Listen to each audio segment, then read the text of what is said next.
Take Japanese knotweed, for instance. This import from Asia is still sometimes used as an ornamental in gardens. Despite its negative impact on the ecosystem, it can still be found in garden magazines. Japanese knotweed is an escaped ornamental that is becoming increasingly common along stream corridors and rights-of-ways in Washington. It's a large, robust perennial with stout, cane-like stems, and the plant can stand between 4 and 9 feet tall. Laura Potash is with the United States Forest Service. She has witnessed the invasion and detrimental impacts.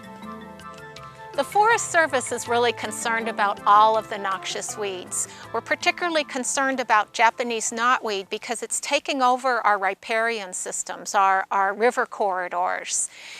And right now we're trying to make a big effort to protect the endangered salmon. One of the ways we're trying to do that is to get forests to grow back along these riparian corridors. And if you have a thicket like this, that's just this dense monoculture of Japanese knotweed, you're not going to be able to get trees to grow there again.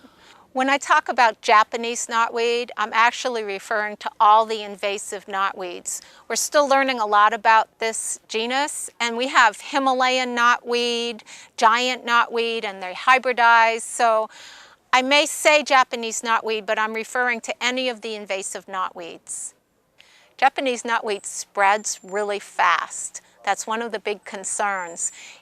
Mostly how it spreads is by these underground stems called rhizomes.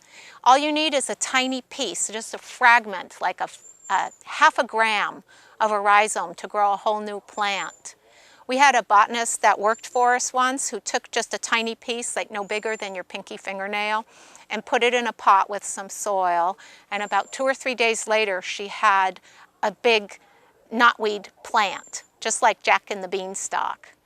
So the way that these rhizomes get around is partly, sometimes you have like heavy equipment doing earthwork, but when the knotweed's growing in riparian corridors, anytime there's a major flood, it just breaks off pieces of knotweed and spreads it downstream, and then you have a whole new infestation.